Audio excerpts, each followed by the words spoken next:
Hey everybody, so my last video with my 6 Creedmoor, the Savage 110, I shot some factory rounds, and today I got some hand loads, a whole bunch of hand loads that I'm gonna try to test out and see which ones it likes. I got some 87 grain VMAXs, some 95 grain Barnes LRXs, and the 103 ELDXs. These are the 308 130 grain TTSX. That's gonna be another video later on, but since I got time today, I'm gonna try to shoot both of them and just make 2 videos of it later on. But new Caldwell Chronograph G2, first time I've ever used it, so I forgot my big camera lens at home, so everything's gonna be on the cell phone. So sorry if the quality's a little bit less than perfect, but we're gonna give it a go. So let's see how they do. First load I'm gonna try is the 87 grain VMAX. Some people are having issues with these things overspinning, so I got them loaded not quite as hot as max. I think I started at 44.1 and went up to 45. So, and this is with the Hornady brass. This is already second once fired brass that I got off for all my factory loads. So curious to see how far it impacts off from 103 factory loads, but we'll see.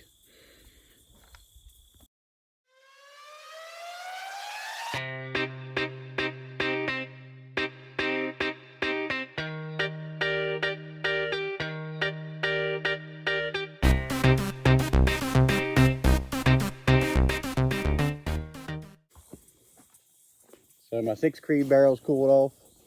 I only have one suppressor today, so I'm swapping back and forth between it and 308.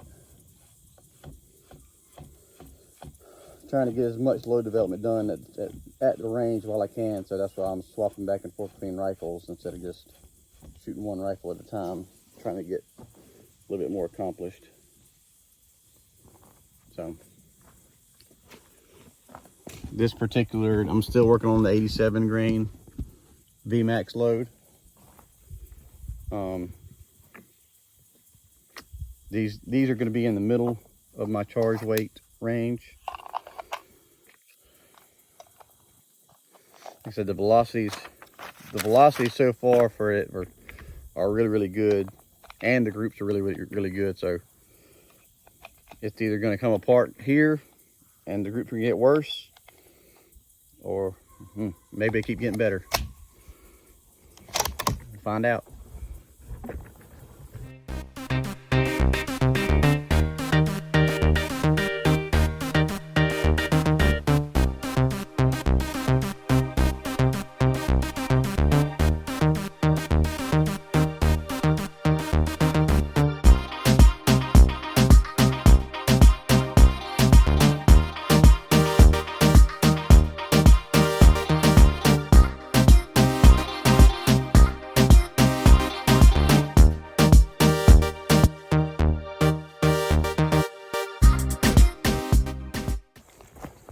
So my last load with the 87 grain VMAX, we actually got to 35.22, which is kind of dumb, but hey, I can't really tell how my groups are looking because the haze and the mirage on my can is blocking me. So I still think that just about all the groups are around a 1/2 inch.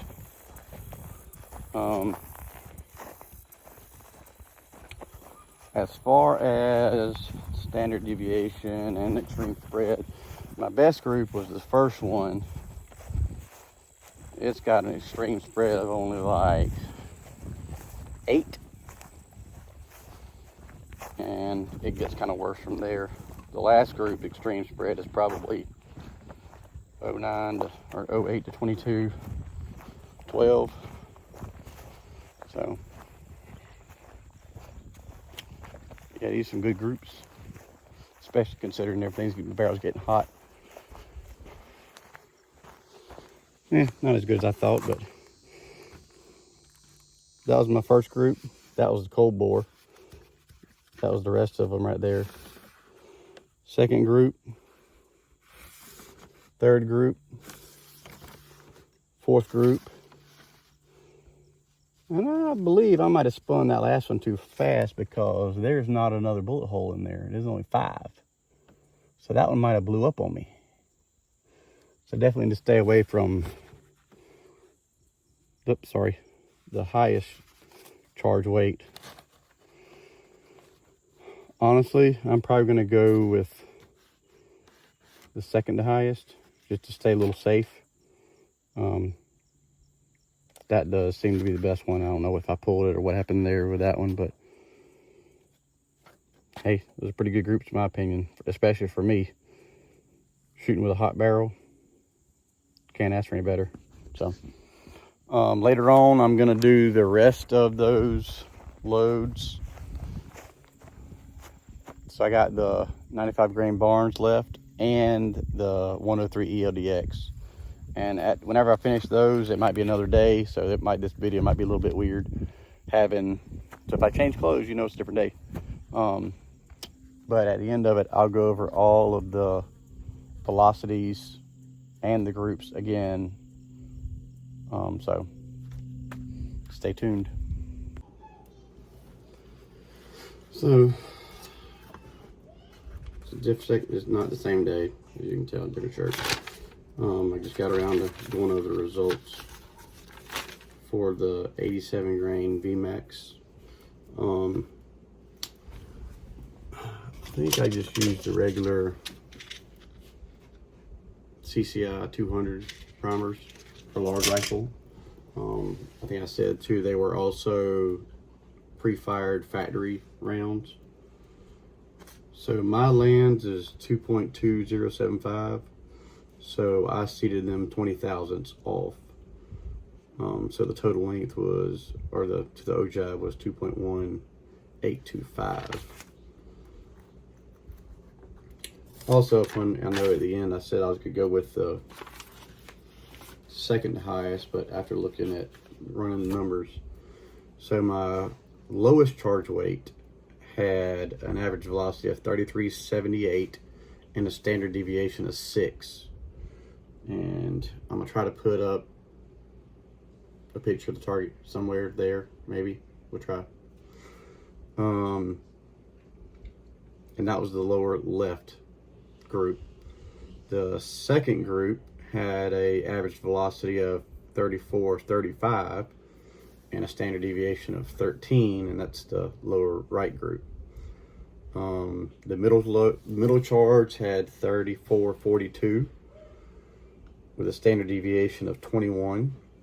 That's top right. The next one had an average velocity of 34.89, sorry, with a standard deviation of 7, and that's top left.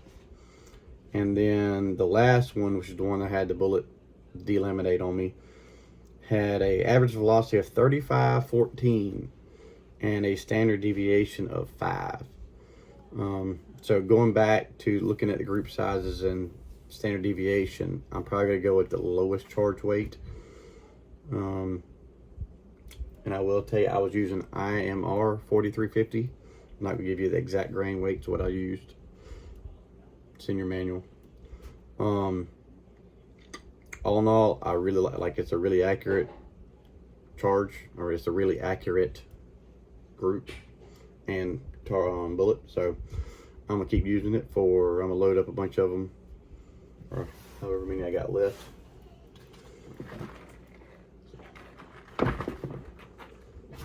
Let's see, what's this one? So that's what I'm gonna load up with it, and that's gonna be my main hog and coyote round for my thermal later after deer season.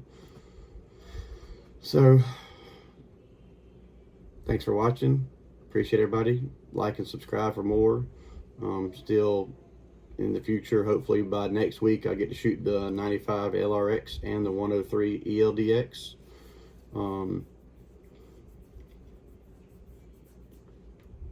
Stay tuned. Thanks for watching.